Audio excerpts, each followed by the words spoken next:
जय श्री श्याम। सभी श्याम प्रेमियों को कार्तिक मास में प्रतिदिन तुलसी पूजा करने का बहुत महत्व होता है। तो प्रतिदिन तुलसी पूजा कैसे की जाती है आज के वीडियो में वही दिखा रही हूँ। एक मैंने जल का कलश ले लिया है, उसमें थोड़ी सी शक्कर या बताशे मिश्री कुछ भी मिला लीजिए और थोड़ा सा कच्चा दूध। उससे फिर हम तुलसी माता को सींचते हैं, जल चढ़ाते हैं। उसके बाद फिर रोली और अक्षत से माता का पूजन प्रारंभ करते हैं। उससे पहले एक दीप प्रज्वलित करके जरूर रख लीजिएगा तुलसी के गमले के पास, जैसे आप मेरे ऊपर फोटो में देख पा रहे होंगे। अब हम तुलसी माता का पूजन कर रहे हैं। चूड़ी पहना रही हूँ मैं माता को, और फिर उसके बाद हम पहनाएंगे माता को चुंदरी, क्योंकि माता का श्रृंगार किया जाता है।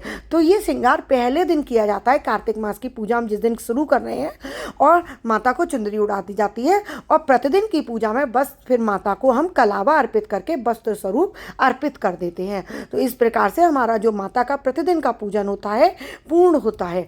अब हम माता को देखिए श्रृंगार करेंगे, पुष्प चढ़ाएंगे, धूप दीप से आरती करेंगे। तो माता की और मन में माता के लिए प्रार्थना करते जाएंगे कि हे माता, हमारे घर परिवार में कृपा दृष्टि बनाए रखना, सुख शांति सौभाग्य बनाए रखना। तुलसी माता ही हमारे जीवन में कहते हैं ना, सुख शांति लेकर आती हैं। जिस घर में तुलसी माता हरियाती हैं तो उस घर में कभी भी कोई वास्तु दोष नहीं लगता है, उस घर में कभी भी अकाल मृत्यु नहीं होती है, उस घर में हर तरीके से सब कुछ शुभ ही शुभ होता है। इसलिए हमें प्रतिदिन तुलसी माता की पूजा जरूर करनी चाहिए। और कार्तिक मास में शाम के समय भी तुलसी माता पर घी का दीप जरूर प्रज्वलित करना चाहिए। करना तो पूरे साल ही चाहिए, लेकिन आप नहीं कर पा रहे हैं तो 1 महीने तुलसी पूजा अवश्य करनी चाहिए। और जब आप रोज पूजा करें तो इस तरीके से वस्त्र स्वरूप तुलसी माता को कलावा अर्पित कर दें। इस तरीके से देखिए बहुत ही सूक्ष्म तरीके से हम प्रतिदिन पूजा कर सकते हैं। और गमले को आप फूल लगाकर सजा दीजिए, क्योंकि जितने हम भाव से पूजा करते हैं तो भगवान हमारे भाव से प्रसन्न होते हैं। तो अब हम धूप दीप से आरती कर लेंगे।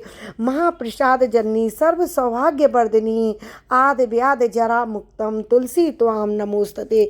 आपको ये मंत्र आता हो तो इससे स्तुति कीजिए तुलसी महारानी की, नहीं तो फिर ओम नमो भगवते वासुदेवाय। बहुत ही सरल मंत्र है और बहुत ही सभी लोगों को आता भी है, तो इसलिए इस मंत्र का जाप करते रहिए और पूजा करते रहिए।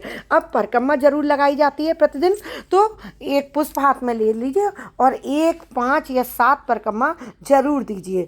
इस प्रकार से फेरी लगाकर फिर पुष्प माता पर चढ़ा दीजिए। अब तुलसी माता के सामने बैठकर क्षमा याचना करते हैं कि हमसे पूजा में कोई त्रुटि हुई हो, कोई गलती हुई हो तो माता हमें क्षमा करना और हमारे घर परिवार पर अपनी कृपा दृष्टि बनाए रखना। पूजा करते समय अपना सिर जरूर ढक लें।